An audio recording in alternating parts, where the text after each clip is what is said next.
Welcome to the Nexus of Adventure, where stories transcend the page, a place where heroes and villains clash. This is Break, Battle, and Roll.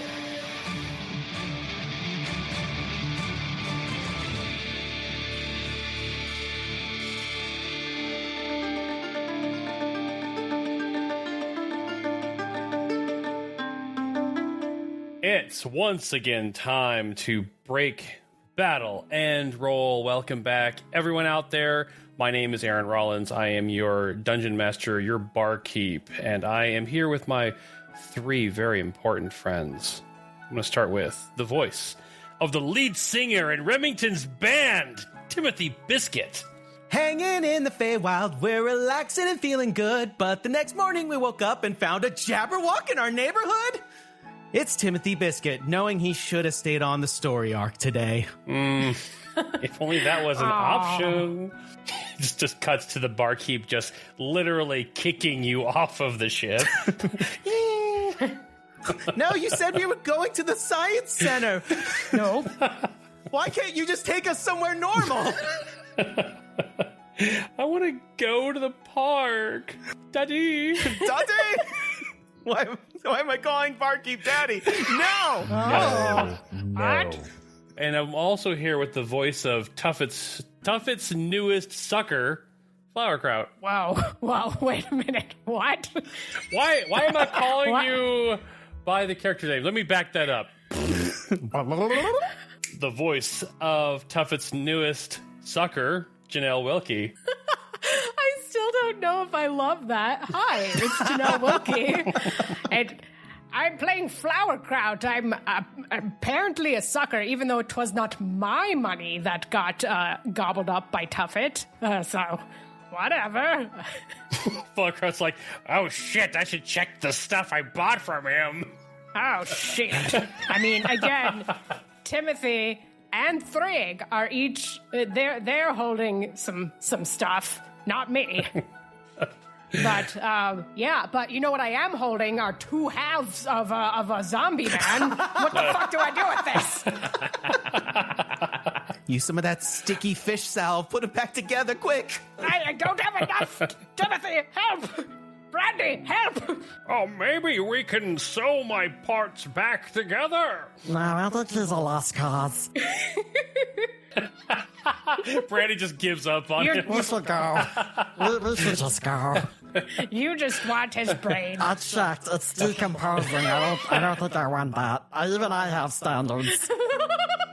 Last but not least, the voice of Roan's newest best buddy, Ben Holland. Thrig, very demure, very mindful. Hi, everybody. Hi, Ben. Hello. Here, hold Brandy for now. Hold Brandy. Thrig love Brandy. And now, another episode of Sharp Thoughts with Thrig. With Thrig. Sharp make killing easy. Episode done. And that was another thought from the sharp mind of Thrig. Me Thrig. Sharp good. Dull bad. Sharp good, dull bad, me Thrig. Eat whatever you want, protein matters. Don't skip sharp day. Don't skip sharp day. It's just the day that Thrig sharpens his axe, that's sharp day. Thrig Tharpins, that's right. I think we're ready for an episode. Thrig Tharpins. Thrig Tharpins, I think we're ready for a recap, Aaron. Don't talk and laugh at the same time.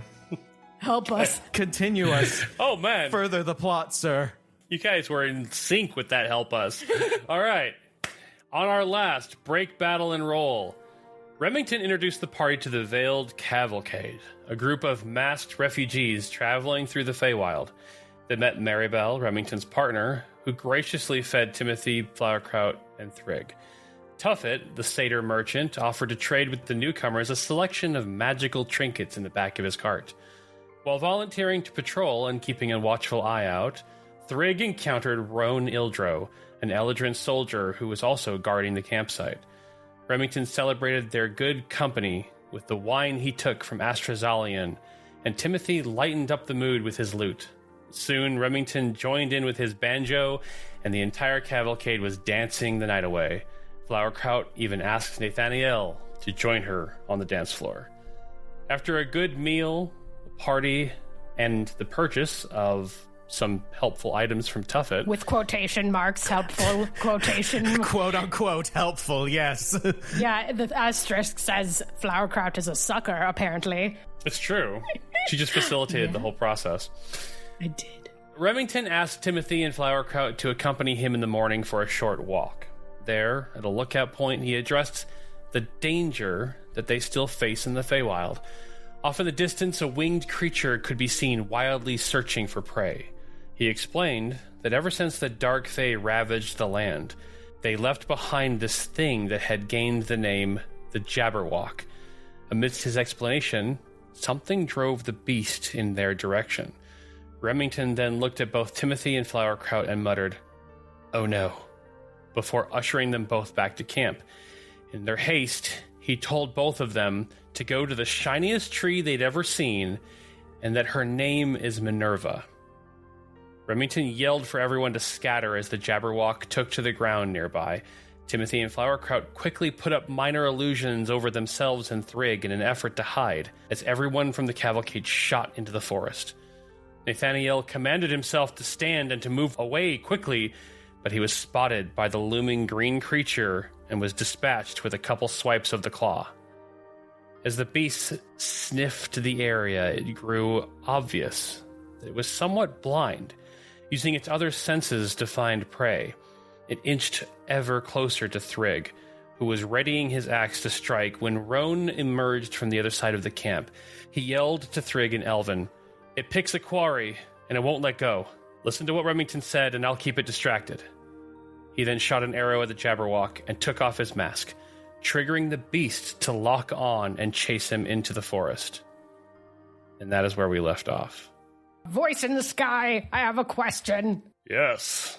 How do I roll a d3? My bell branch, it says roll a d3 to regain charges. I should have done that in the morning. Roll a d6. Okay. A 1 and a 2 is a 1. A 3 and a 4 is a 2. And a 5 and a 6 is a 3. Okay, cool. I got 2 charges, so that fills it up. Thank you.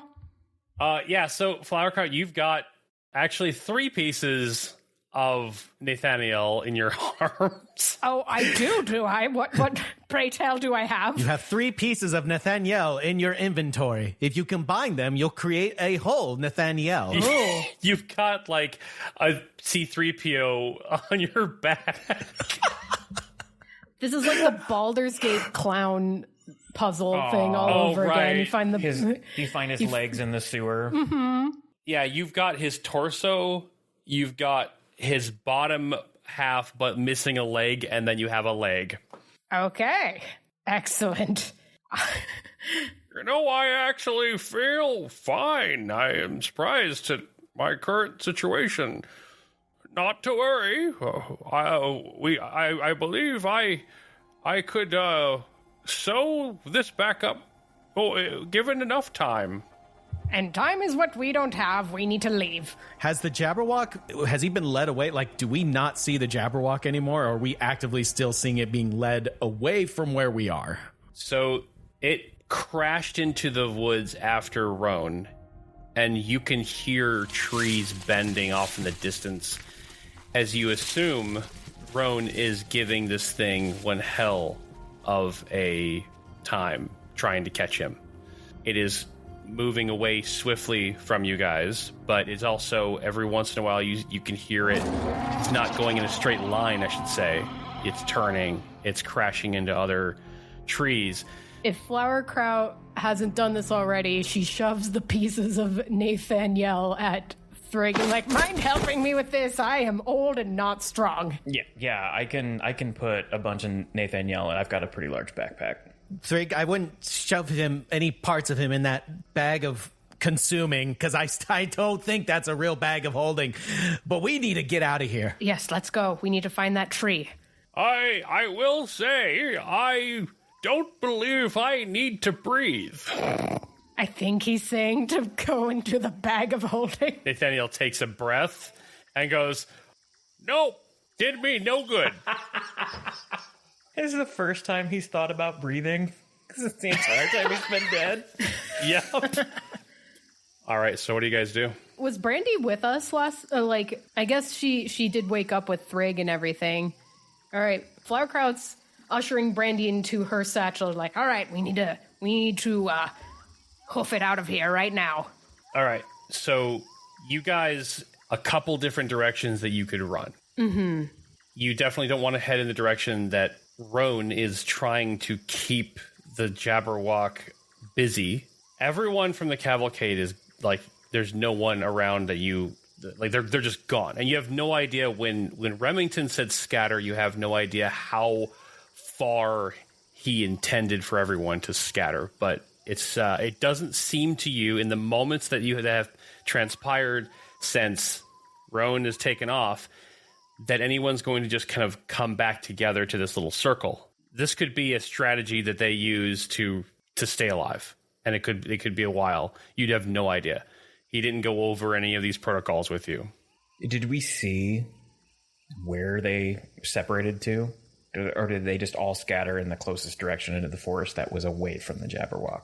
They scattered in, essentially, think of everyone sitting in a circle. Everyone went in the direction that they were sitting at. So they turned 180 degrees. And although you did notice that the fairies that were in the cavalcade literally just poofed from existence.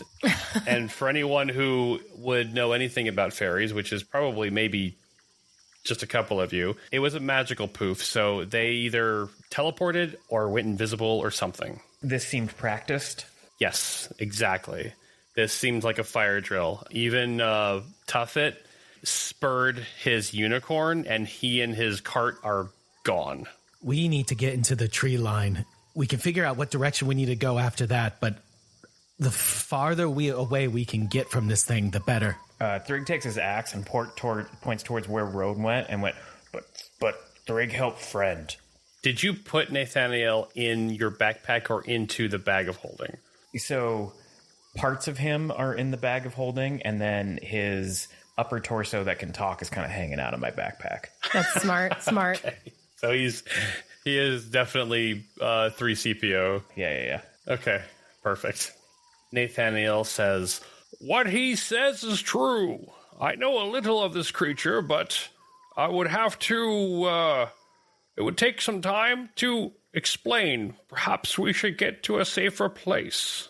Thrig, do you think you can help me reach one of the taller trees? I could potentially scout out a good location for us to regroup. Yeah. Thrig goes towards like the tallest tree like in the area and like goes and kneels in front of it and puts 2 hands down, and he's ready to just chuck Timothy as high as he possibly can. Flowerkraut can also spider climb and go up into the trees too.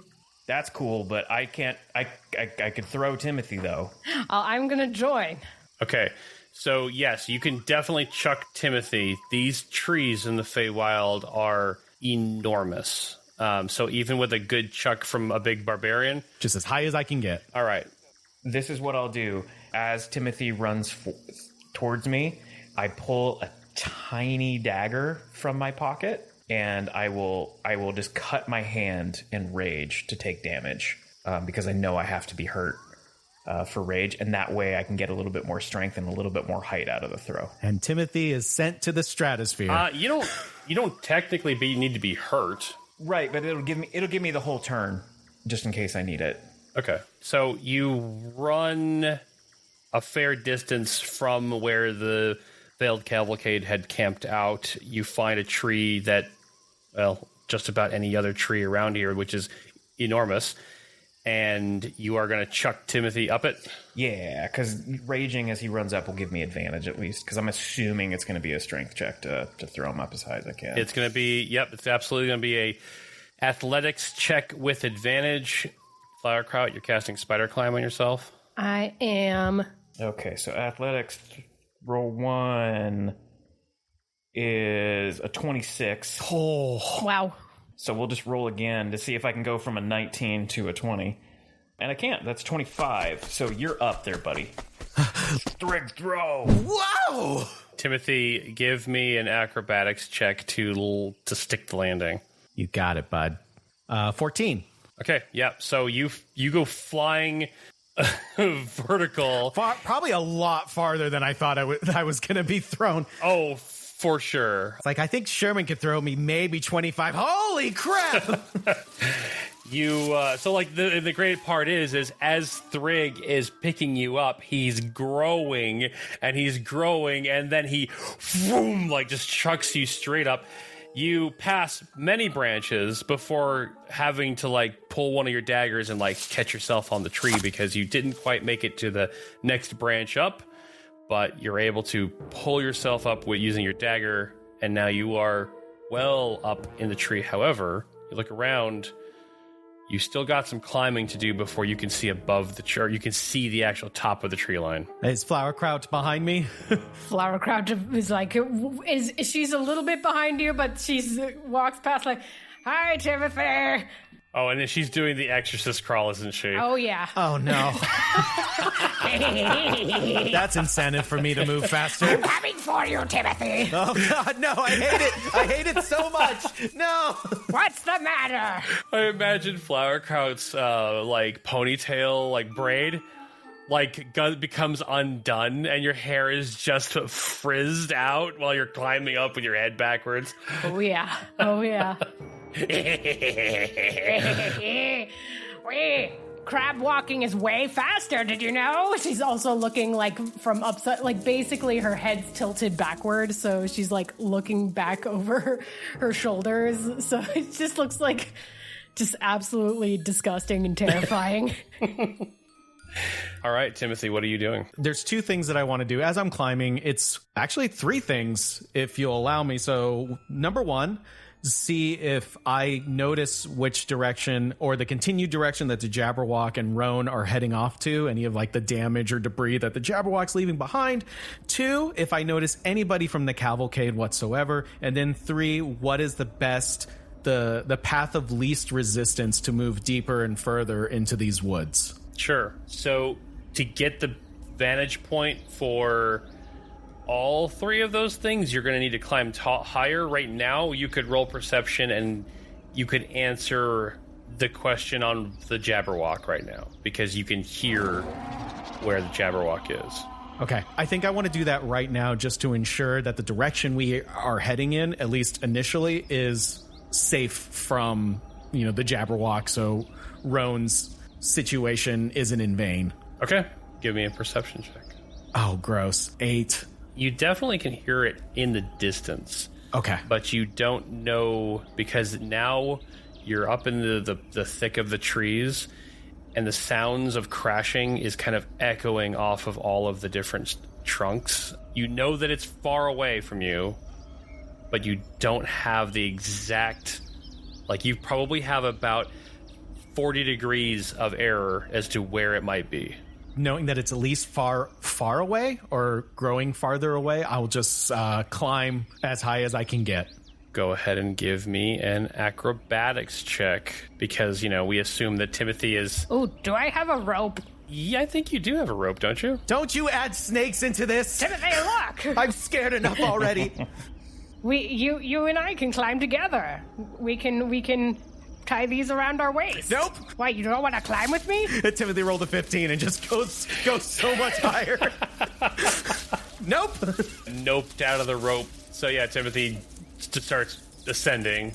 I'm guessing you're just following Flowerkraut. Yeah.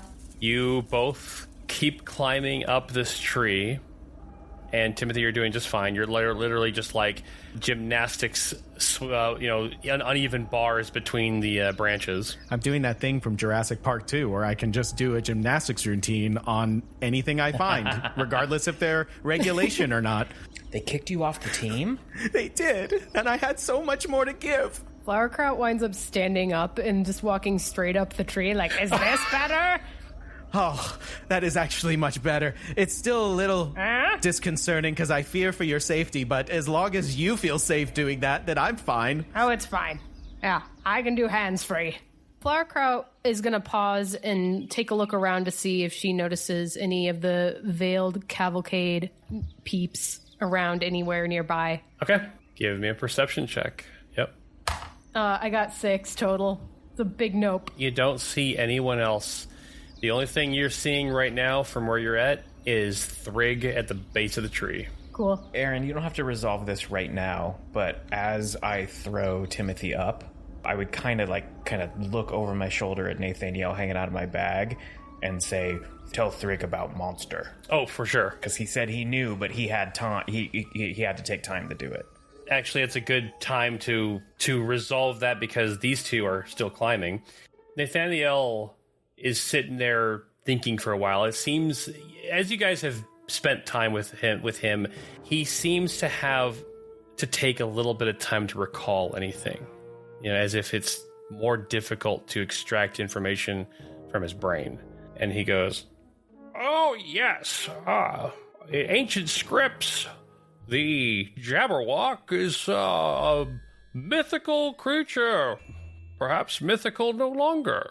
A creature that is said to be summoned, or perhaps created, or manifested upon the theft of something of vital importance. Maybe the soul of an ancient being, or the heart of a great wood. According to the stories, it's questionable as to how to stop them, other than to return what was stolen. Well, the bird likes to steal. I will ponder if there's anything else I might have read about the Jabberwock." Does Timothy get a shiver of being judged? It's so cold up here. That's weird. Maybe it's the higher elevation. Yeah, that's it. That's what it is. Fine. You okay, buddy?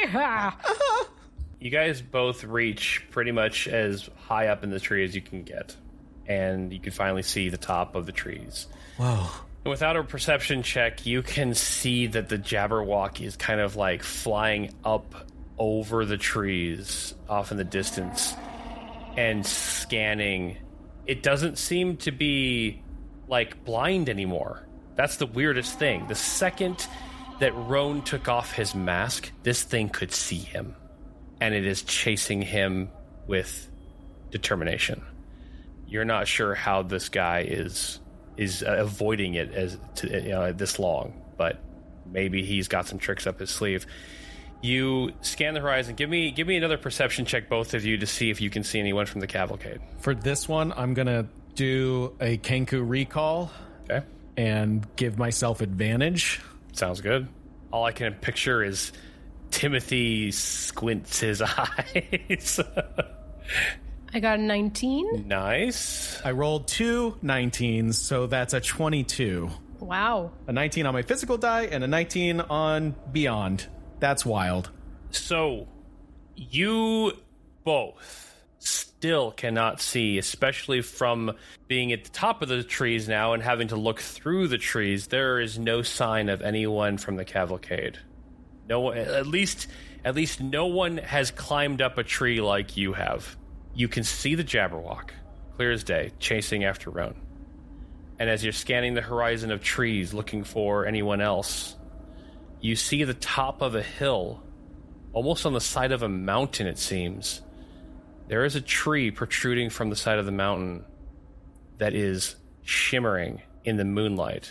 Oh, That has to be what he was referring to. that's Minerva. Well, at least we know where to go now. Yeah. I feel conflicted. I know it would be in vain if we tried to interfere with the Jabberwock, but is he going to be okay by himself? They didn't seem to think we could beat them as we are right now. I think whatever this tree is, it's something that they think will help. And they've dealt with it before, so we have to try. Right. Then we should get there as fast as possible. Are you heading down? I can stay up here and conjure... Wait, can I conjure Mage Hand? It's not concentration, so I could have it point as Flowerkraut's walking towards the tree. Crazy taxi style. Points in the direction we must go. The Mage Hand could kind of be just like a little hand signal happening. Ah, okay. So basically, as Flowerkraut walks the treetops, she can have the hand down lower for Timothy and Thrig to see, kind of like pointing the direction they need to go. That's a clever idea. That's cool. But Janelle, give yourself inspiration. I love that.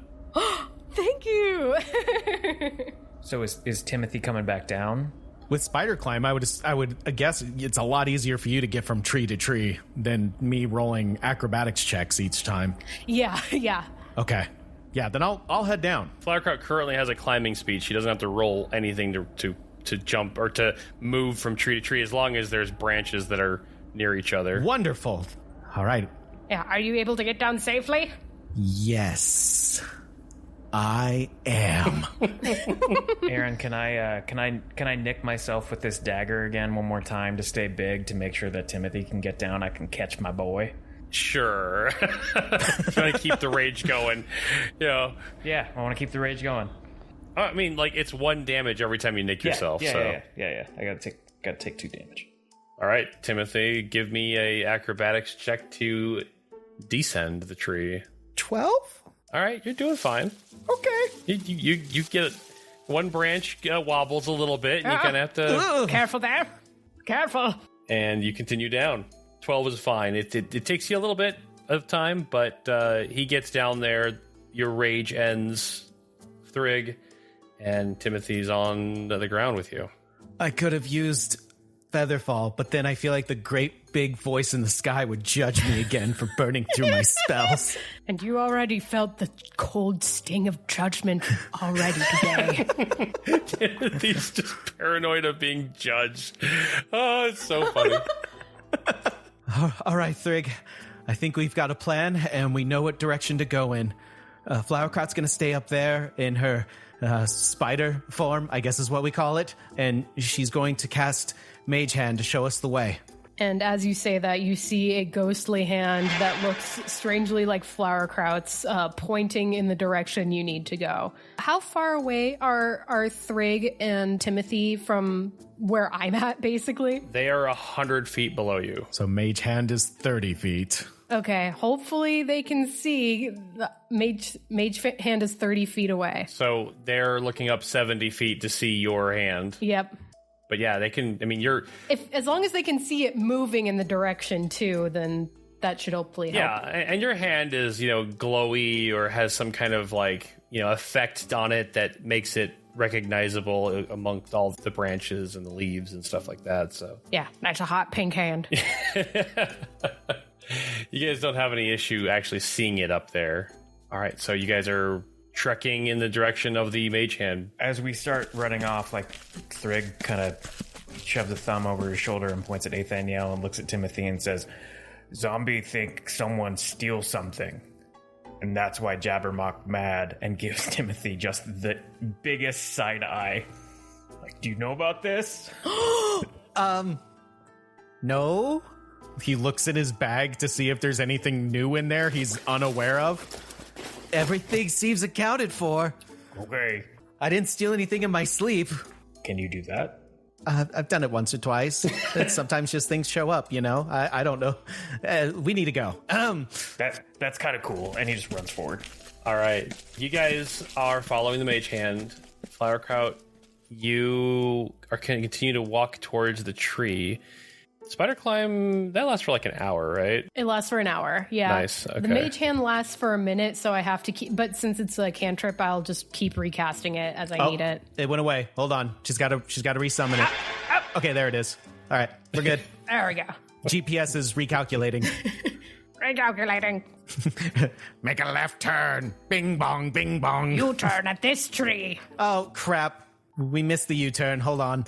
It's easy for Flowerkraut to reach this tree because where the mountain is and where the hill kind of rises up to the side of the mountain, it's almost level with where Flowerkraut is walking among the tops of the trees. However, you guys get to a point where now you're starting to have to climb. You're climbing, rocks and fallen trees and rubble and so it's a little bit of a effort for you, so I need both of you to make a climb check. So thought Remington said there weren't any mountains here. So what do you need us to roll? So Thrig, that's gonna be an athletics check for you. Okay. And Timothy, this is actually not an acrobatics type of climbing. This is gonna be athletics. Oh, I figured. Yep. Oh boy. Here we go. 15. Nice. Nat 20! Nat 20! 21! Timothy, are you just like somersaulting up this mountain? Or what? I'd like to think that it kind of like gets to a point where there's maybe an updraft and I just kind of fold my wings out and then just kind of let the air help me up a little bit higher. I'm getting a double jump. It's fun. There you go. He thinks he's doing a really good job, and he looks down and he realizes that Thrig's hand is on his chest, and he's just like moving him along like an airplane.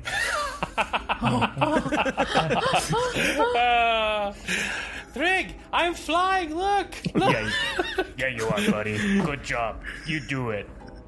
Everyone proud. Okay, you guys, neither of you have any trouble getting up this thing. It's a bit of a climb, but you feel as you look up at the mage hand, you are decreasing the distance between you and Flowerkraut as you are heading up this hill.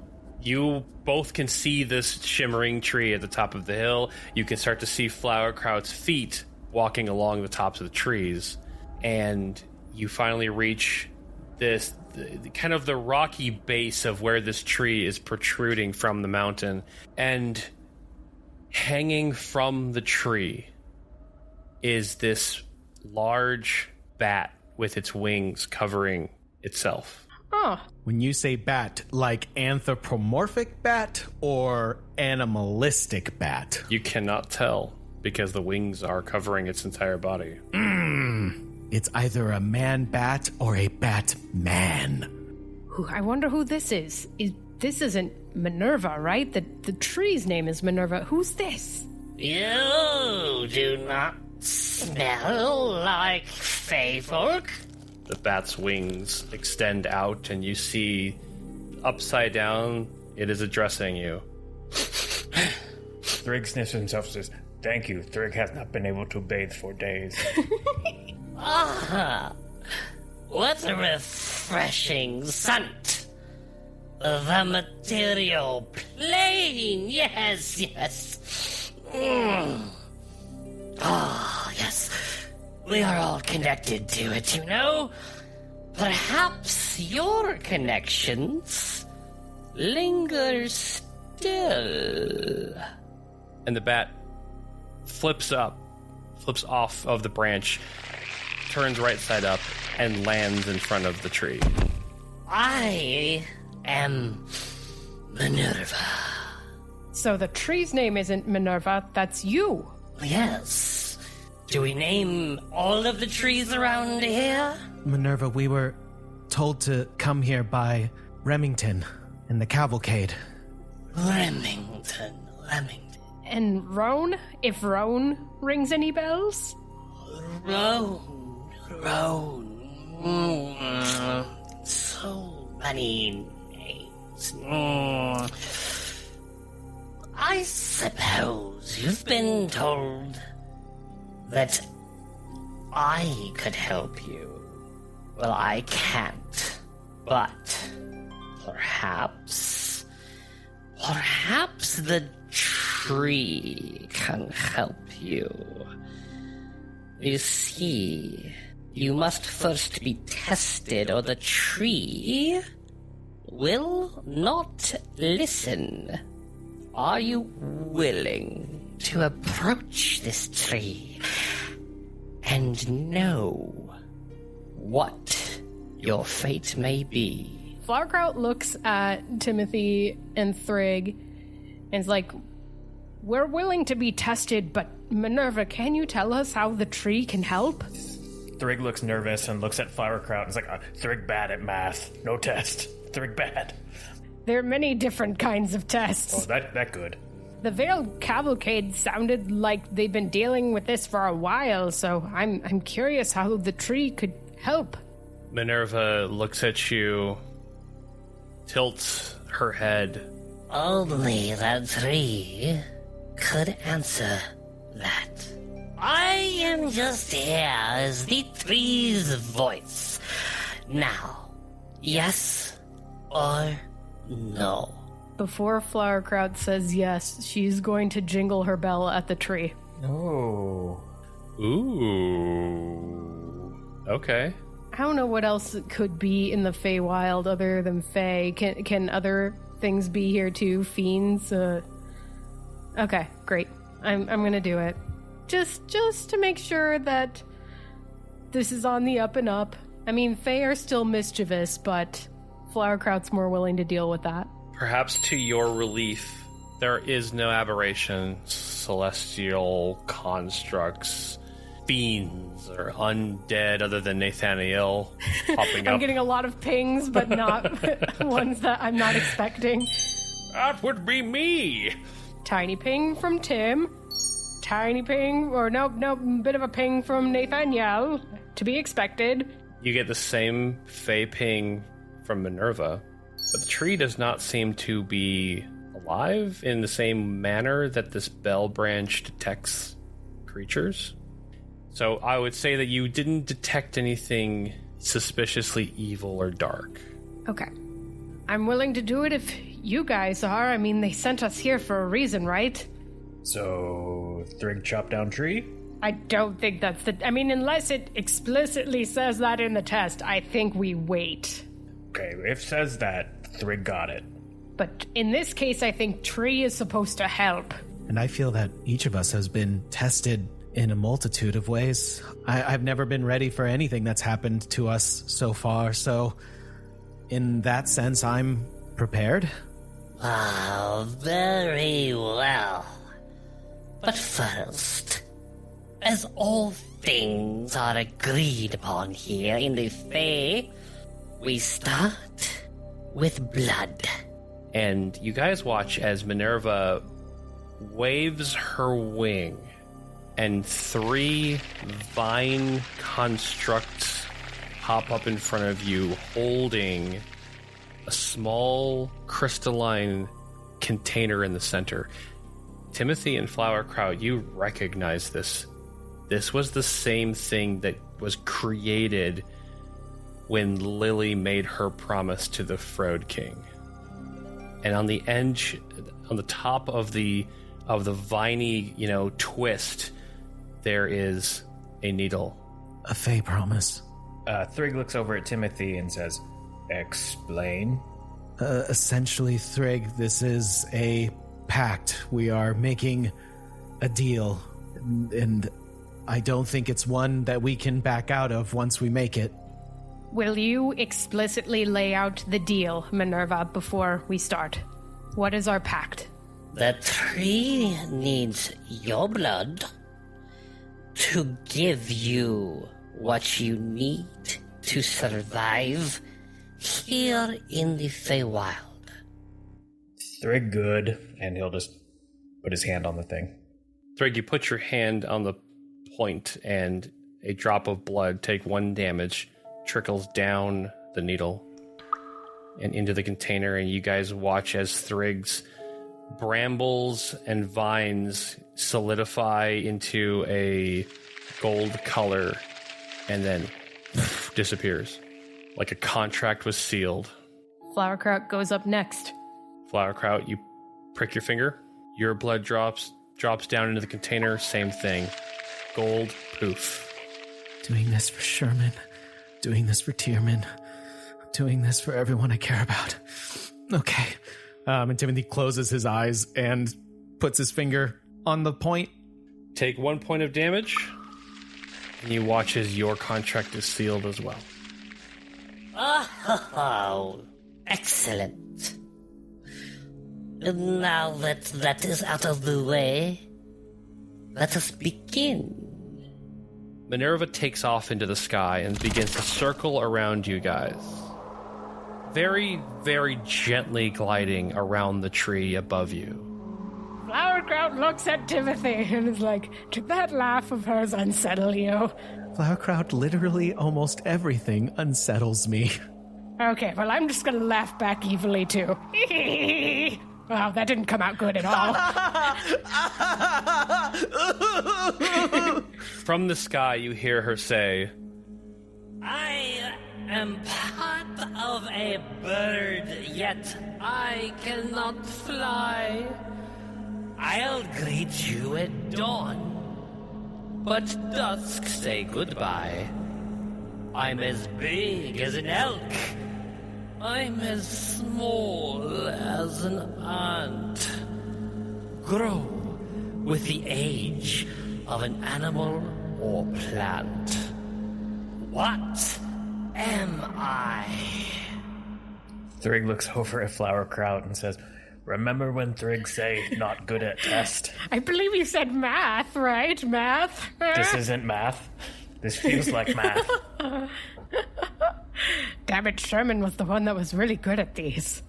I'm fine for you guys to discuss this in character without saying that you're giving your answer, and so you guys can definitely talk about it. Greet you at dusk. Greet you at dawn, but at dusk say goodbye. Shadow? Oh. I like that one. Yeah. Because I was like, it can't be referring to like sun or moon because those don't change in size. Just our relationship to them is what makes them change in size. But how does that relate to the grow? When I first heard the bird part, I thought wind because it's part of what makes a bird fly, but it doesn't. It itself does not fly. Though that's out of character. Thrig's not smart enough to figure this out, so I shouldn't really be.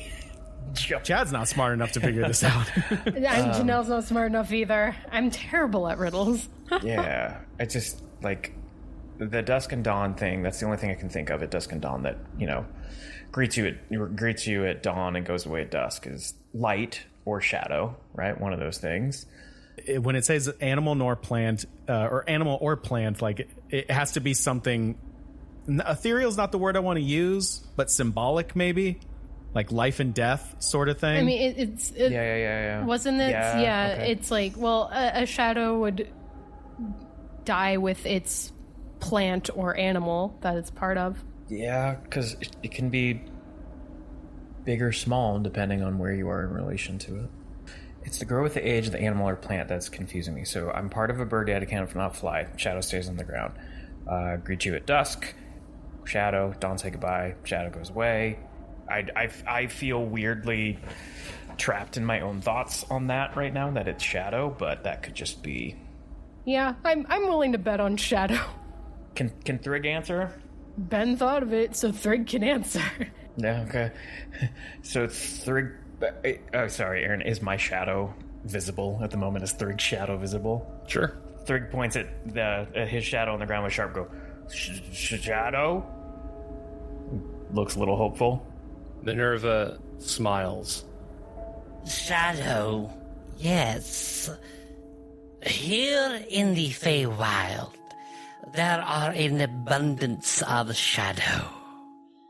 You would do well to harness it, for there are others lurking from the depths whom you should avoid. Now, number 2. Oh no. Minerva takes to the sky again, circles around. On a sea of silver, or a field of brass, you would find me on the surface. I cannot speak, yet always tell the truth. I am the proof of one's lost youth. What am I? A reflection? Or a mirror, maybe? Yeah, that's what I was thinking too, Timothy. On a sea silver, a field of brass. Your reflection can't tell a lie, Yeah. and it shows you what you are. It's gonna be one or the other. Timothy shouts out, "A mirror?" Yes. Who you are may not be who you want others to see here in the plane of the fairy.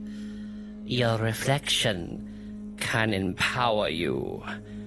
Everything here in the Feywild is connected somehow to the material plane. What is it that binds you? And Minerva waves her wing, and you see on the tree behind her 3 sets of bark begin to fold back, and they become reflective mirrors. Approach and see how your connection is made. Okay. All right. Here we go. Thrig, look. All right, so you guys walk up to the tree. Timothy, you look into what appears to be a mirror on the side of this tree. And in the mirror, you just see a raccoon looking back at you. Flowerkraut, walk around to a mirror that's not being used, look down, and a skunk is staring back at you. And Thrig, no surprise, there's a bear in your mirror. You feel your consciousness twist, fade for a second.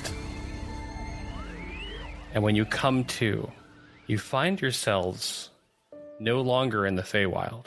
No, you are once again amongst trees that you are familiar with. They're smaller, they're less vibrant. You are back on the material plane, but your vision is strangely close to the ground. And the three of you look yourselves over and you see that you are now what your reflection showed. You are now embodied in the animals you saw within the mirrored tree. Awesome. What? I look at my cute little paws. What is going on here? Me, bear. Yeah, you are. Wow. Why do I have paws? Why do I have paws? You guys can literally, like, homeward bound talk to one another. Oh, so our mouths aren't moving, we're just brain talking together. Essentially. Timothy looks to see where Brandy and Nathaniel turned. Where'd they go? Yes, where are they? They're not with you. You suddenly have a raccoon on your bear body. Like, Where did he go? Where did he go? Thrig looks at his left paw, Thrig looks at his right paw, and just roars the loudest rageful roar you've ever heard. He's actually pretty happy. Flowerkraut lets out an elderly blast. Oh no. Very cute, the Fae. She tisks. Are we back on the material plane? What's going on here? This has to be part of the test. Flowerkraut wants to look around. I am messaging the three of you on Facebook Messenger. oh god, stat sheets. Yeah. Uh-oh. You mentioned that you were looking around. Yeah, I want to look at my surroundings. So, your surroundings are a forest that you could tell is in some sort of valley, because off in the distance, you can start to see the rise of trees getting higher, or maybe just a hill, or maybe even a mountain off in the distance. And you also can hear, the three of you can hear the rushing water of a nearby river. You turn around, you do, like a circle to kind of see everything around you, and you see up above the terrain, off in the distance, on a tree-laden hill, there stands, kind of jutting out of the side of a mountain in exactly the same fashion, is the mirrored tree, just as it looks in the Feywild. You hear Minerva's voice echo across the valley. You are in the Planeflow. Connect this side and complete the circuit. Reach the tree. Flowerkraut wants to hop onto Thrig Bear's back. There's plenty of room. There's a raccoon on there. He can scoot over a little bit. Thank you. I refuse. I shrug my bare shoulders and he moves anyway. I'm just kidding. It's plenty of room. Fine. Oh my gosh. Flowerkraut's little hands grip some of the fur around Thrig's shoulders. Okay, before Bear Thrig moves forward, what do I see in front of me? Dense forest. Okay. And again, in the direction of where the tree is, you hear the echoing of rushing water. All right. Thrig go in direction of tree. Straight line. Aaron is putting us through another river crossing trial, but at heavy disadvantage with our animal forms. Yeah, now we're small. We small. SMOL. Thrig ain't small. Thrig hope they're salmon. Go to water. That's true. We're on Thrig now. Thrig can do a little river crossing. So Thrig, you walk through the trees until you guys, sure enough, reach a river. It is fairly fast-moving, raging. Looking down the river, you can see that because you're in a valley, this water there must be a waterfall like further down the river that's pushing the water this fast. Mm-hmm. It doesn't look like it's a shallow crossing. Looking around, there's heavy trees on both sides of the river. It looks like this cut right through the forest. Thrig, you can finally chop down tree. Yeah, we can make a bridge. Yeah, is there a tree nearby that I could potentially push over, scratch my back up against a few times? It's itchy. Yeah, give me a Bear Thrig athletics. Look for the bare necessities, the simple bare necessities. Forget about your rollings, get a crit. Bear Thrig doesn't have bonuses, so that would just be straight strength, right? Correct. 14. 14. You're just trying to push this tree over, right? Just trying to push a tree over. Make a bridge. It's not budging. I think we're gonna have to weaken the trunk. We're gonna have to scratch it. If you thought Thrig was dumb, wait till you put him in a bear. I want to back up 10 feet, and I want to ram it. Thrig, what are you doing? Or just let out a big roar, and I just go for it. All right. So your Thrig Bear is charging the tree with both of you still on his back. Oh, crap. Flowerkraut jumps off. Raccoonathy jumps off. Okay. Flowerkraut jumps off. Okay, I want both of you guys to roll me a dex check. Crap. Right? Thrig, I want you to roll with advantage on your strength check. Advantage on the strength check? Okay. Oh, no. I want you to take a point of damage. Can we take a point of damage? Okay, so that's a 21 to the first one. Okay. And that's a 10, so I'm going to take the 21. Okay. Thrig, you take a point of damage by slamming into the tree with your, I guess, you're like charging and then just like throwing your paws out in front of you against it, right? Or are you hitting it with your head? No, I was going to say like my big old bear shoulders, but okay, whatever looks coolest. You shoulder check the tree. Got it. All right. I would like to mention that all of my damage this session so far has been caused by me.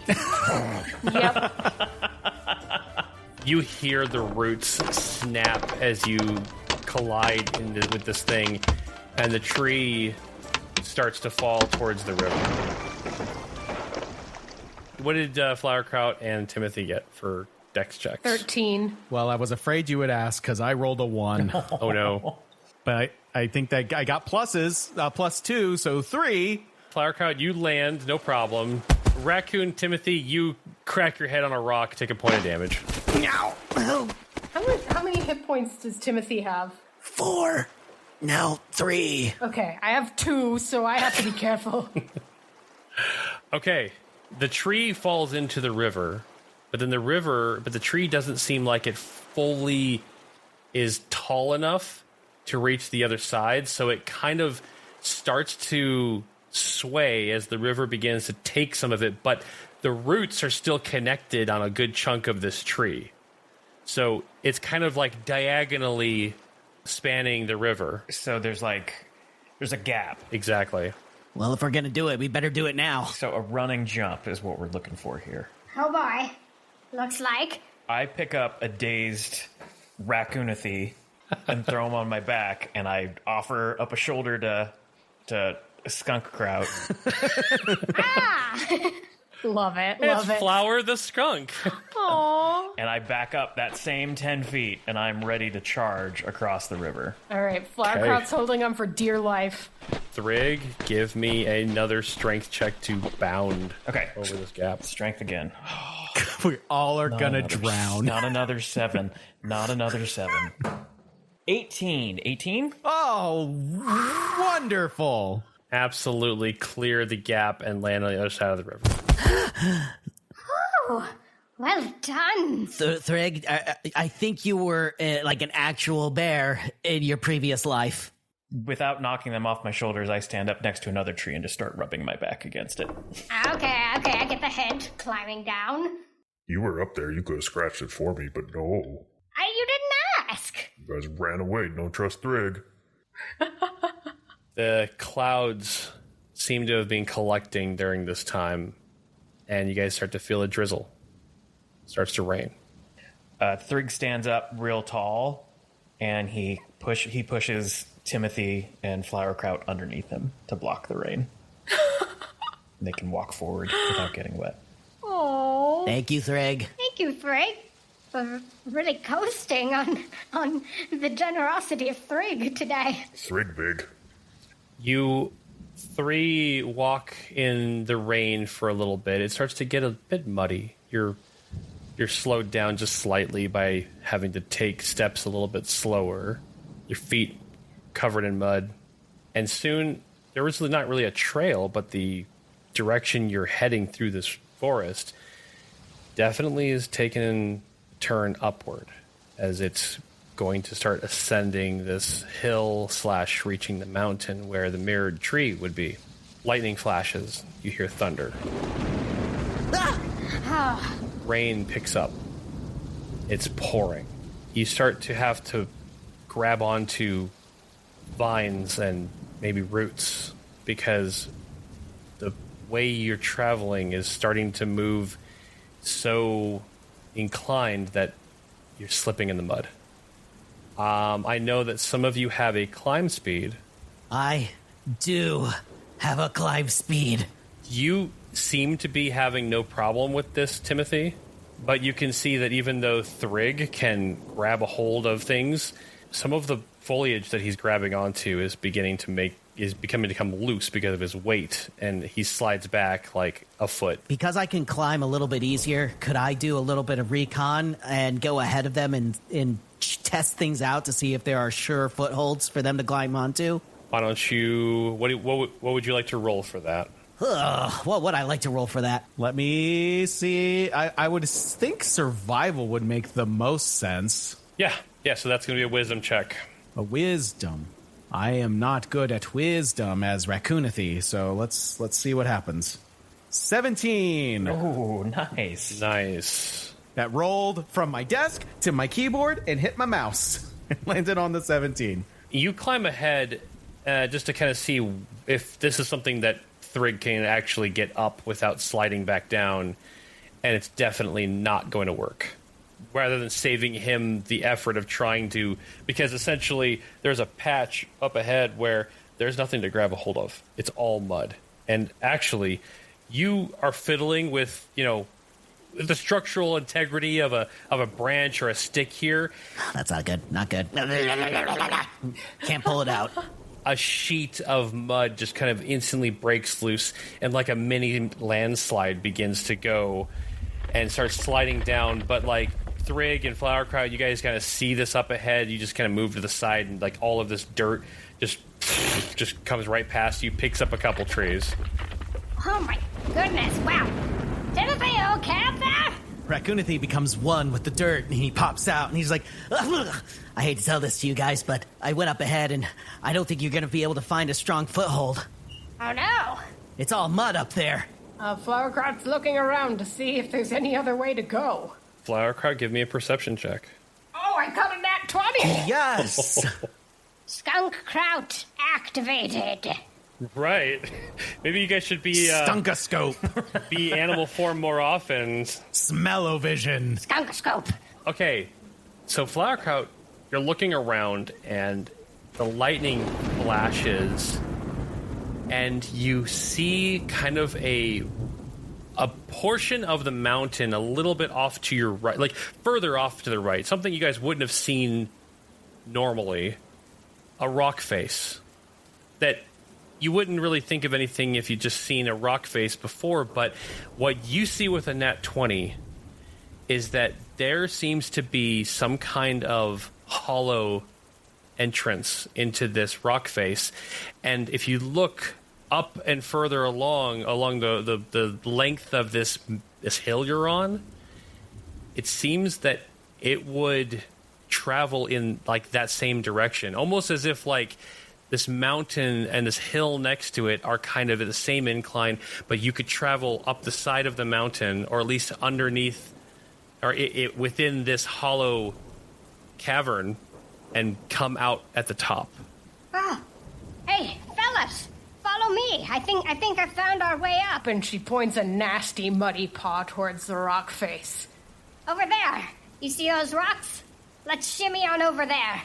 Aye, aye, Captain. And Raccoonathy dives back into the mud. He's completely coated. That's great. We're just swimming in it. Thrig just bears along. You guys reach this rock face, and at first glance, Flowerkraut, you saw that there was like a opening in this rock that you could crawl through. And for you, and even Timothy, sure, it's not that it's too small for a bear to fit in there. It's that the inside of it, there is some kind of blockage.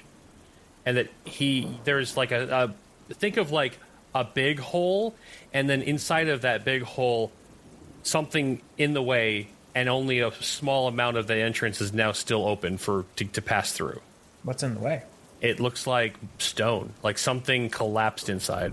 Before either of them go in, I want to stick my little bear snout in there. I want to take a big old sniff and see if there's anything in there, because Bear Thrig has keen smell. Ooh. And I get advantage on perception checks that rely on smell. All right, give me a advantage smell. That's a 10. That's not great. 10 is going to be the best that I'm going to do there. 10. You smell dank rock. That's about it. Thrig no smell anything. A mud-covered raccoon is right next to you. What do you smell, bud? Thrig smell muddy raccoon. Oh, sorry. And he picks Timothy up and he just puts him in the hole. He puts him through. Go look. I just slip right in. Funk. All right, Timothy, you get like shoved into the cave. And you experience something that you have never experienced before, that you've been so jealous of in the past. Dark vision. You have dark vision.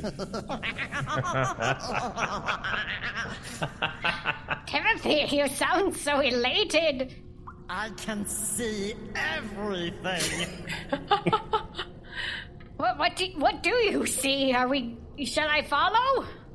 What do I see? Should I do a perception a knee check? Yes, you should. I will. Wisdom. What do I get to wisdom? Nothing. All right, here we go. You have a skill, perception. You have perception +2. Oh, I get a +2, so a 14. All right. You look around and you see that sure enough, this cave kind of ascend the mountain on the side. So there's like a path forward, and then it goes up, and you can't see much past a few feet because it begins to crest and then perhaps go even further from there. But you turn around, you see this entry that you're in, and there is a huge cave-in section. It's maybe a path that would have gone in a different direction, but it has since completely crumbled, and there's this huge rock sitting in the entryway, but then there's all these small rocks that have kind of filled into the gaps behind this rock, which has kind of made it almost solid. It's like cobblestone at this point, but you can see that it would be very difficult for anyone to move to from the outside to push the big rock that's blocking the path because of all of these small rocks that have filled in around it. But if I move these little rocks, perhaps I will make some sort of cascading rock effect. Do you need a hand up there? He slinks back into the hole, and then he popped. Like, before you see him, you just see two ginormous eyes peering through the rock wall. Hello. Hi. What'd you find? I found some things. Follow me. Funk. Oh. It's fun, right? It's so fun. Raccoonathy pops out and points over to the cascading rocks. I see. So looking at the rock situation, which way does it look like the rock will tumble if we start digging out these little stones? So think of this cavern as kind of like a staircase, and where you guys have come in is like in the middle of the staircase, and so everything going down seems to have caved in. but the cave still goes up. And if you were to move these rocks out of the way, it's possible that the rock could go down. Okay, and let him know, like, once a giant rock tumbles out of the cave, then he can come in. You guys turn towards the front of the cave, and you just see, like, a snoot halfway through the hole. What are you guys doing? What's going on? It looks like we can clear the way for you, Thrig, but you might be in danger of a giant rock tumbling on you, so... if you do not mind waiting outside of the cave while Timothy and I do a little digging... I'm already outside of the cave. Further outside of the cave, bud. We're gonna do an Indiana Bone situation. Yeah, once you see a giant rock tumble out of the cave mouth, then you may enter. You just see a snoot back out. Yes. All right. Flowerkraut uses her tiny hands to dig away. Okay, so you can either use dexterity or sleight of hand or one of like a dex-based skills in order to remove these rocks. These hands. And Raccoonathy just holds out his little thieving paw hands. 14 plus 1, 15. Ooh, nice. Scratch, scratch, scratch, scratch, scramble, scramble, scramble. What is sleight of hand is dexterity, right? Yes. Okay. 18 plus 4, 18. 18. All right. You guys get to work. You guys are popping these rocks out of the gaps. And you hear scuffle, scuffle, scuffle, scuffle, scuffle from up the way a little bit. Flowerkraut's nose wiggles. Did you scuffle that scuffle? You look over there and you see there's like a couple spiders standing there looking at you. Hey, who do you think you are, messing with our rocks? What? You moved these here? Why? Well, yeah, all the other spiders were down there. We don't want them up here. We chipped away at the rocks, and now you're ruining it. Who the hell are you anyway? Oh, well, I'm Skunkkraut. And I'm Raccoonathy. You know what? I'm sorry. I actually asked that question, but I don't give a fuck. So, why don't you get out of our cave, fuck off, leave the rocks, so the other spiders are stuck down there. Well, what if the rock rolls down and smashes the spiders below, huh? Roll a persuasion check. Okay, let's see. 17 plus 3 of charisma, 20. Oh, awesome. Are you saying a rock's gonna crush the other spiders if we just throw them down there? Yeah. If you don't give them a heads up that they're coming, then yeah, they're gonna crush the spiders below. Ugh.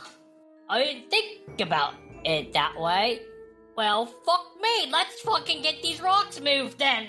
Oh my god, they're helping us, yes. These spiders scurry up and they start grabbing the rocks and throwing the rocks with you guys. 8 hands makes light work. And pretty soon, the big rock starts to move a little bit until it seems like it's free enough that, Thrig, you could just push this rock. All right, Thrig push rock. Roll a strength check. That's only a 13. That's okay. I was looking for a 12. You push the rock, it teeters because it wasn't really balanced in the first place. And so you guys are in the inside. So like let me paint this picture again. You guys are on the inside of the cave. The rocks that you've been throwing are essentially you've been throwing them out towards Thrig because there's nowhere to throw them unless you just start piling them back up inside the cave. So you've made room, and now Thrig pushes the rock, and it will go further. It will go down the cavern. When you guys are wanting to go up, it goes down the cavern and opens up the entrance so Thrig can fit in there now.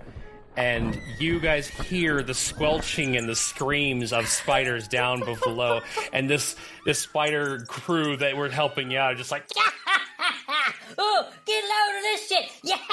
Oh, yeah. You ain't gonna bother us anymore. You know what? I think we should go and we should just take all their shit down there. What do you think? Yeah, I think so. Well, let's go. And then they just start scurrying after the boulder as it goes tumbling down the cavern. What if they had good stuff? You think I should go and look to see if the other the spiders that we... Oh, the spiders we helped killed, I just My brain just connected those. Oh, now I feel bad. But what if they had good stuff? I have a feeling the stuff that we would find here would not come back with us. You no need stuff.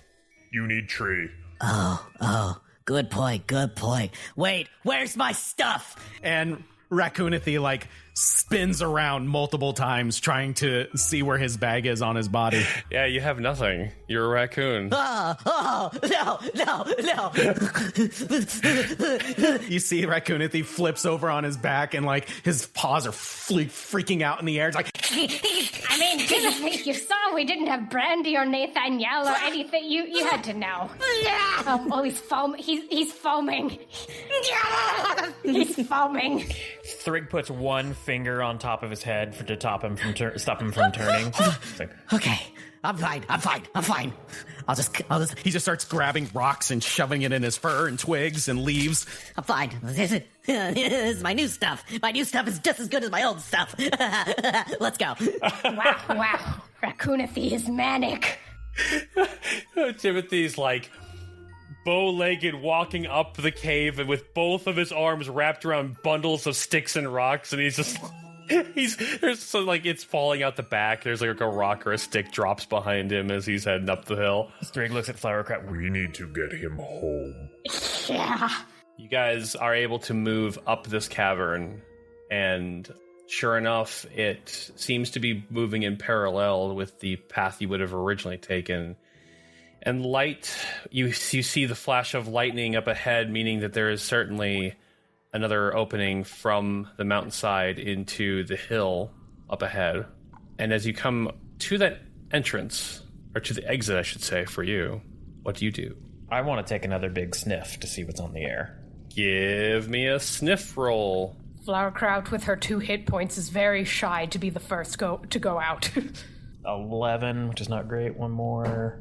13. No, wisdom plus 1. Sorry, 12. No, you have a perception plus 3. Oh, I do have a perception plus 3. So sorry, that's a 14. I was using... The last time I did the sniff check, I used my wisdom, so... Okay.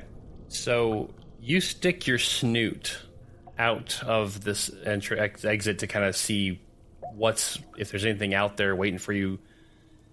First thing is that you can see the mirrored tree from where you are. Not too far. But the first thing, and the rain has actually enhanced your smell because of scents traveling better in moisture. You smell wolf. I kind of very slowly reach out my paws to either side, and I pull Flowerkraut and Raccoonathy under me and say, "Wolves ahead." Oh no. They better not try to take my stuff. What should we do, Thrig? Thrig kind of looks under him and rolls his eyes at Timothy. How far away from me are we from the tree?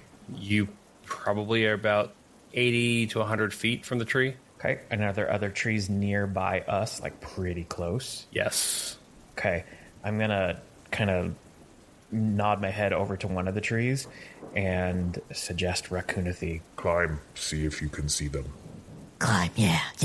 I'm pretty good at climbing. Raccoonathy, like, uses his mud-covered, like, body to blend in the natural surroundings, and he stealths his way over to a tree. Predator style. That's great. Yes. If it bleeds, we can kill it. Come on, I'm right here. Get me. Do it. Do it now. Do it. What are you waiting for? Come on, kill me.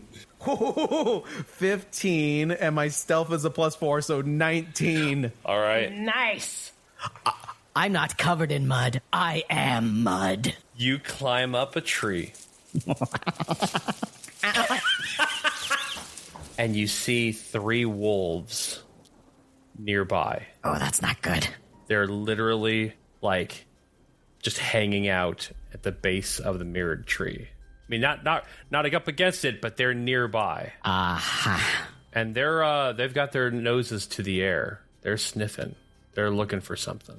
And from here, I would notice that there is no way around them. They are guarding. It appears like they're kind of guarding the tree, right? Does seem like that. Do I see anything in the environment that would give us some sort of advantage, like a potential rock slide or a mudslide? Flowerkraut could help. Okay.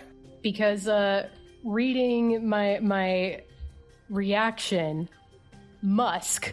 Once per encounter, a threatened skunk can release a stinking musk in a 5-foot cloud. Creatures within range must make a dexterity save to avoid being struck. An affected creature must save a constitution or succeed at a constitution save or become poisoned and blinded.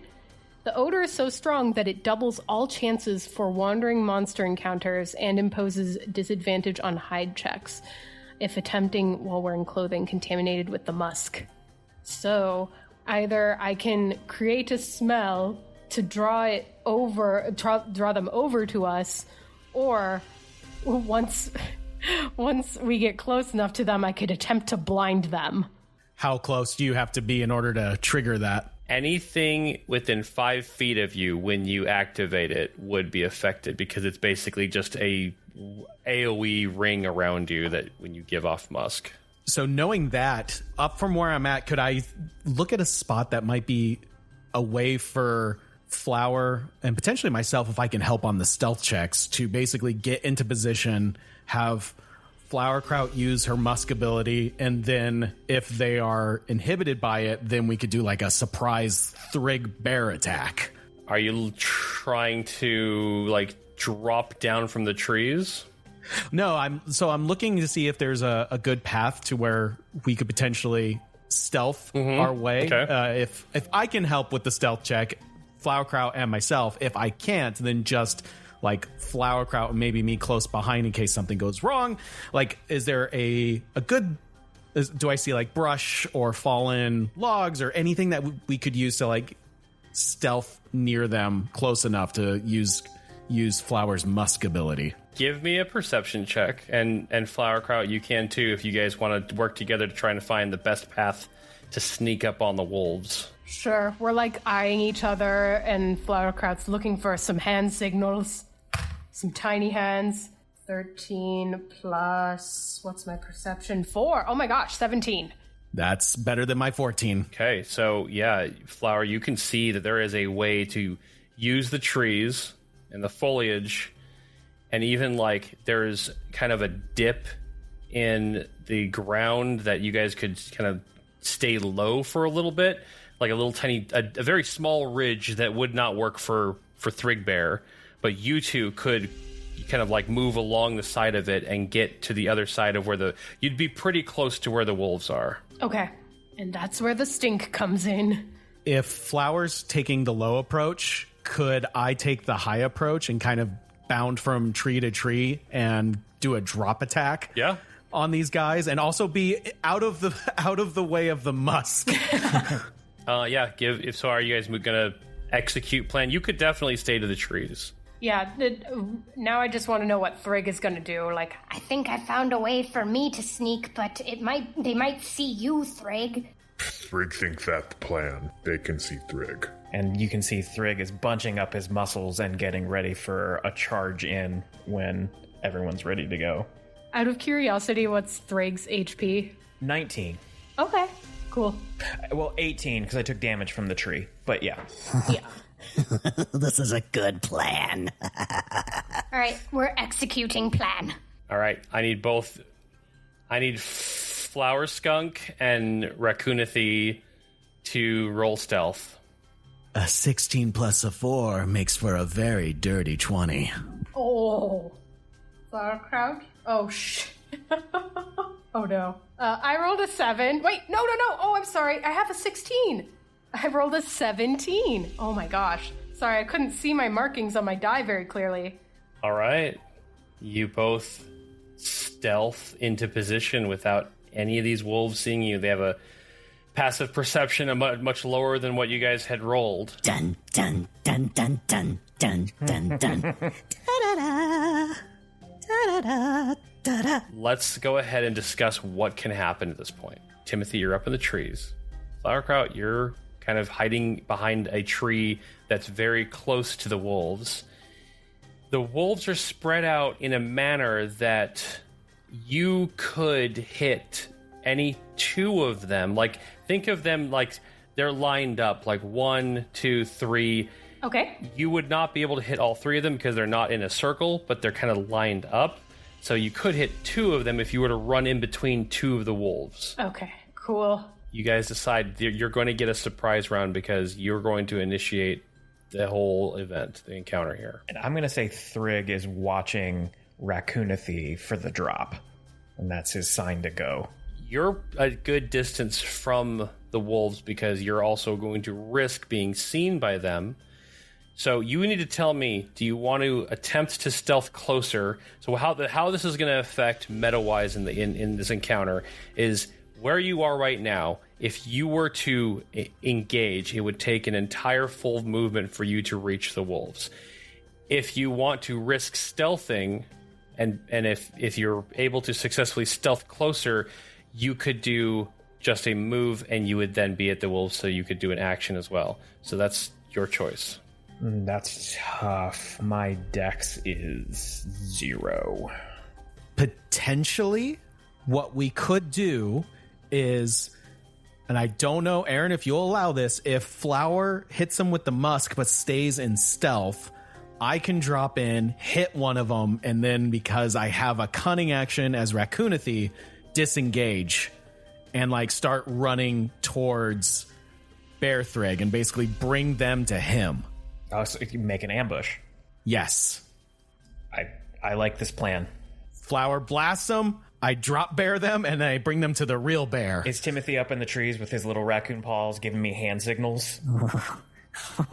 Yes. Yes, I am. Yeah. Rubbing them together. All right. Flowerkraut, you would be the first to act in this plan. So I use musk. I get close enough that I can hit 2, and I do musk. Okay. And the wolves must make a dexterity save of DC 13. Okay. To avoid being struck. Actually, hold on. I'm sorry. They don't know you're coming. This would be a dexterity save. No. They don't get a dex save because you don't get a dexterity save if you're surprised. Oh. So, because you stealthed in, they don't get dex saves. They both automatically fail. They don't even know you're there. But now they have to make a Constitution save, right? And that's a pretty high DC. DC 20. Oh, wow. They both horrifically fail that. They are both poisoned for, not that this matters, 2 hours. And they are both blinded for 4 minutes. Wow. You sprayed both of these fucking wolves right in the face. Wow. They both yelp, yip, and they're both kind of like trying to like paw at their face, as trying to get the spray out of there.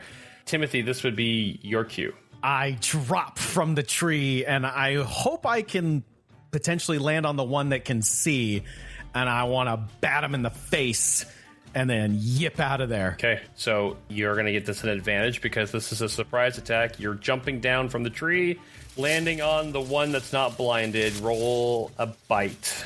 Oh, he's frothing. Oh my god, another dirty 20. Let's go. All right. I get a +4 to attack, so frick yeah, let's go. All right, you bite him. All right. And you do? Oh yeah. Oh, +4 to hit, 5 feet, 1 point of piercing damage. So I guess it's just, I don't roll anything, it's just 1 point of piercing damage? Nope, you do 1 point of damage. Okay. You bite him, you land next to him. He seems confused, but also angry that he's just got bit, and he's looking at you. Kiss my raccoon ass! And then I just take off towards Thrig. Wow. What are you doing before that? I'm disengaging. Okay. You're disengaging as a cunning action, taking off towards Thrig. All right. Everybody, it's time to break battle and roll initiative. Let's go. Oh boy. 10. 18. 12. That was a straight dice roll. I get no bonus. Timothy, you are first. Can I look behind to see if the one that wasn't blind is following me? Yeah. Give me a perception check really quick. Oh, you got it. Nat 20. Let's go. This wolf is... He's feral. Yeah, this wolf is foaming, ready to snack on some raccoon. Oh, I can promise I'm a tasty treat. I start waving my raccoon tail back and forth. Oh, I'm so defenseless. Wow. Okay, what do you do? Could I do? Is it wild if I tell me, because I'm unsure. Am I able to run up, slap this wolf again, and disengage and just keep running? If you want to. You are wild. Yeah. Okay. I want to. Okay. So as I'm pretending to be so scared and Oh no, please don't hurt me. I bite him on the paw and then I scamper off again. All right. What is your... Go ahead and do the bite. You're not going to freaking believe this, but it was a 15, so plus 4 is a 19 to hit. Okay. You bite him. He takes another point. I am fully feral. Oh, feral. He takes another point of damage, and you run towards Thrig, right? Yes, of course. What is your speed? My speed is 30. Next up on the initiative is that wolf. It bursts into a sprint after you, and it has a 40 speed. It catches you before, because you are now... So Thrig, you are 80 feet away from where these wolves are. It would take a full movement for you to get into where they are. But now... Timothy has moved 30 towards you. This wolf has caught up to him at 30 and is going to try to bite him. Okay, so there's still 50 from me. Yes. Shit. The wolf rolled a 15 to hit Timothy. That hits. It does 5 points of damage to you. So dead. So Thrig, you see this wolf literally snap Timothy up in his mouth. This was still a good plan. The other two wolves are up next. They are pawing at their face. They are poisoned and they are blind. And so they can try to see if they can sniff out Flowerkraut, but they're doing it at disadvantage. So they're frantically trying to find you. This one just rolled a 5 on his perception check. This one here just rolled also a 5 because they both are at disadvantage. These two wolves are panicking, trying to figure out where you are and how to get to you. So they spend their entire turn. They're both at the initiative 13. Thrig, you're at 12. It is your turn. So unfortunately, I can't get there and attack because my speed is only 40. I'm just going to double move and get all the way up in the wolf's face that took after Raccoonity. Okay. Yep, that's all I can do. You get up in the wolf's face. It sees you coming, and it has an unconscious raccoon in its mouth. Raccoon's giving a thumbs up.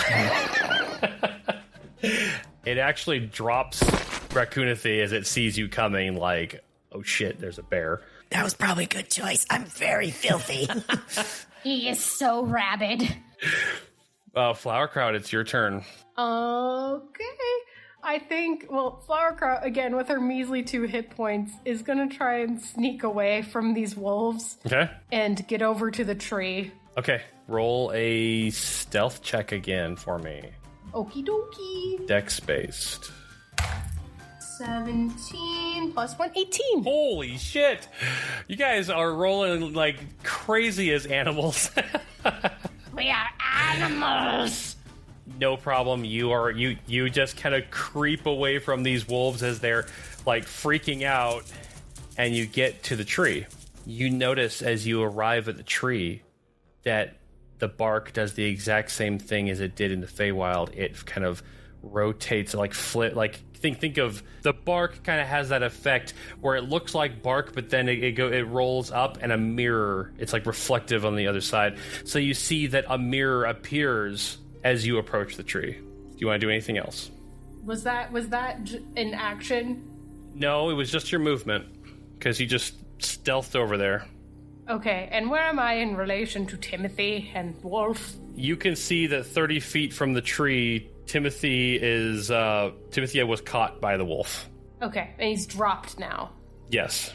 Flowerkraut can't move anymore, can she? Yeah, you still got some movement. You've got what is your speed? 30. Okay, you've only moved like 15 to get to the tree. Flowerkraut, I think, is gonna try and get closer to Timothy. So as Thrig goes to beat up this wolf, she wants to like try and drag Timothy's body towards the tree. Okay. Well, since you haven't taken an action yet, you could use your entire turn to move. Okay, I'll do that. All right, so you can essentially get nearby where Timothy is, and where the wolf and where Thrig, where everybody is, and you're still stealthing, so you're kind of like hiding behind a tree or in a bush or something. Yeah, keeping low, keeping low. Raccoonathy, top of the round, roll a death saving throw. Please, not a 1. 14. Okay, that's a success. Frothing. Oh my god. Frothing and twitching. Disgusting. It's like the play in Zootopia when they're like, blood, and throwing up the ribbons in the air. Death, blood. Oh, wait, that's my actual blood. Oh. The wolf kind of like puts himself between where Timothy's laying and where Thrig is and growls at the bear like, this is my dinner, and attacks. Wolf attempts to bite Thrig, rolling a 19. Yeah. I'm also rolling really good as animals, so there. I have an AC of 11 as a bear. Thrig, you take 6 points of piercing damage. All right.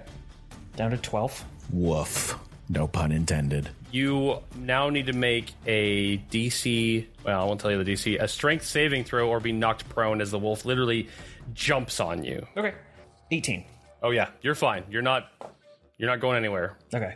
It is the other two wolves, and they're going to continue to try to figure out what's going on around them. And I can tell you right now with the disadvantage, they're actually like starting to move away from where they were, and they're bumping into trees and shit. They both just rolled terrible on their perception checks. So, and again, they're blinded for like 4 minutes. They're poisoned for 2 hours. They're fucked. So those wolves are not doing anything but just trying to figure out their shit. It is Thrigbear's turn. Since his pounce didn't get me, can I say that as he's jumping in, I meet him with a big old paw in the face, or try to at least? Sure. Yeah. So as he's jumping in, I just roll a dice. Does a nat 20 hit the wolf? Holy shit, dude. We are animals. Wild.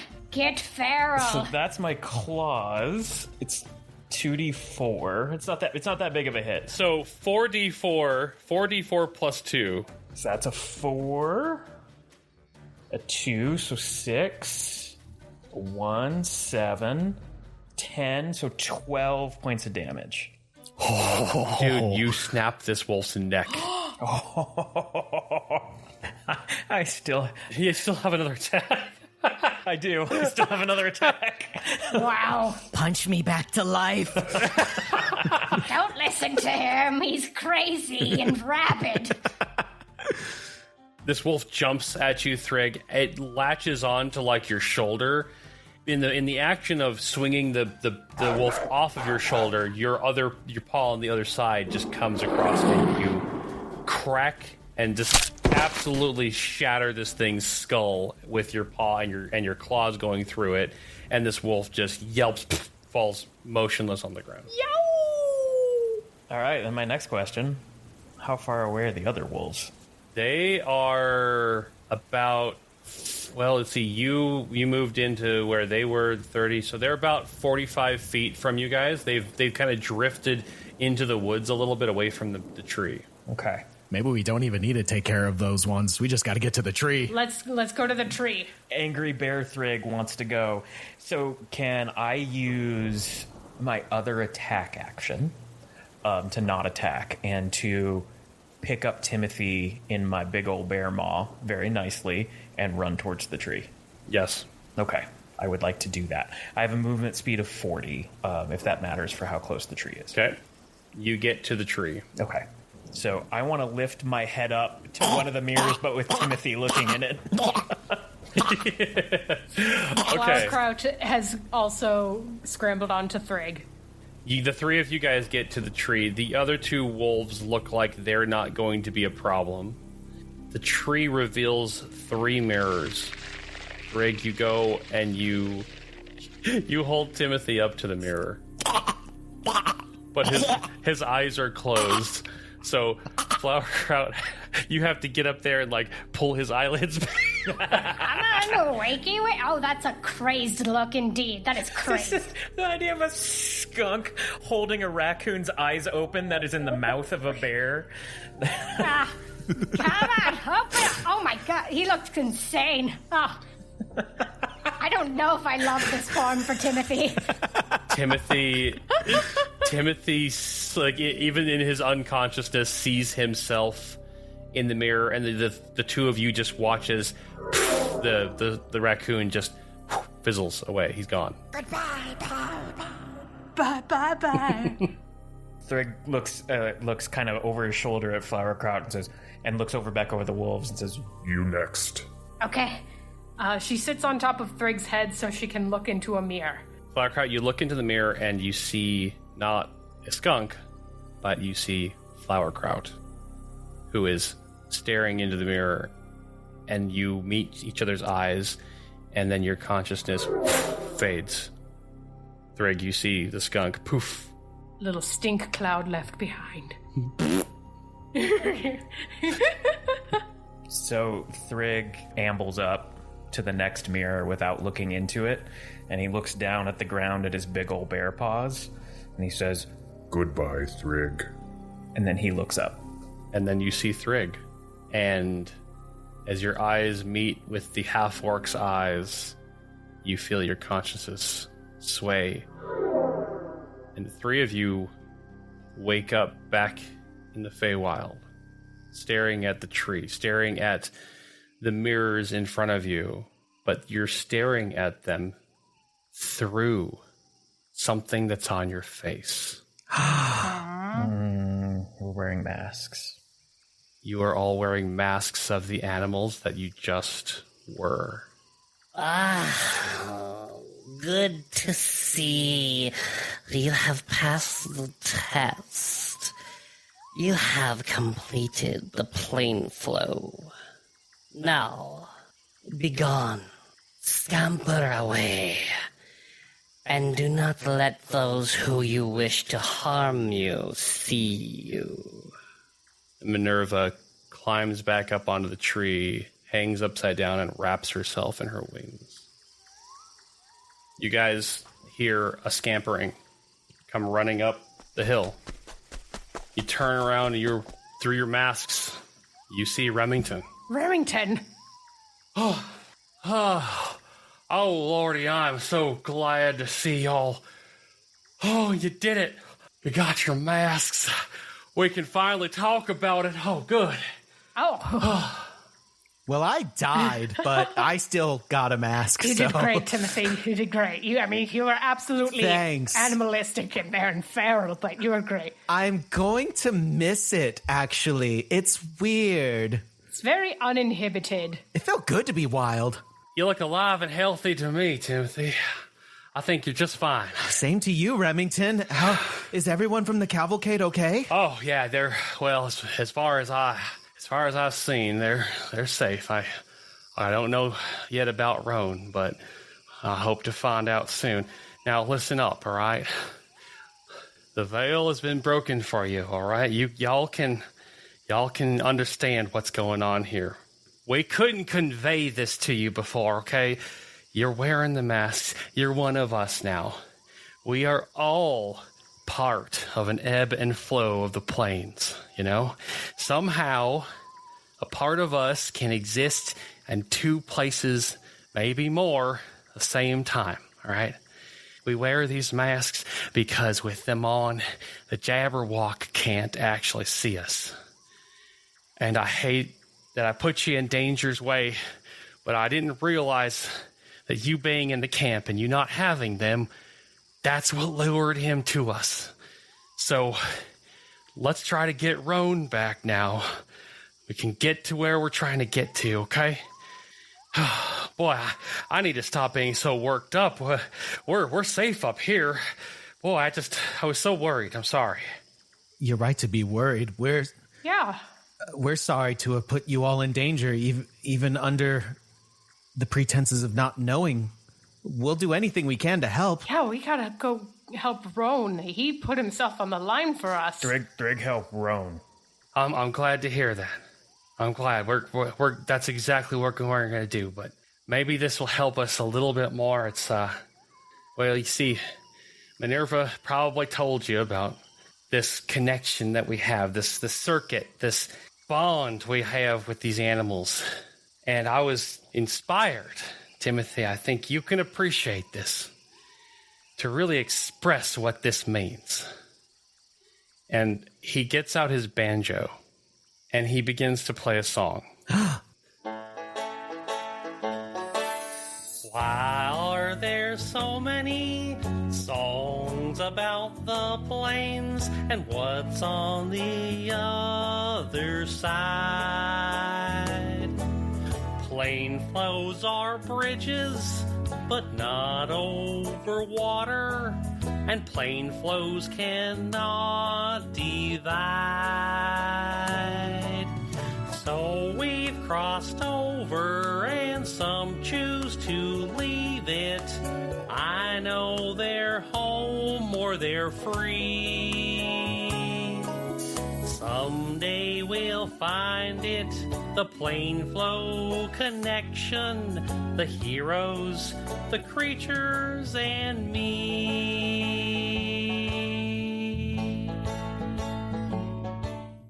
Timothy, you now know the song, The Planeflow Connection.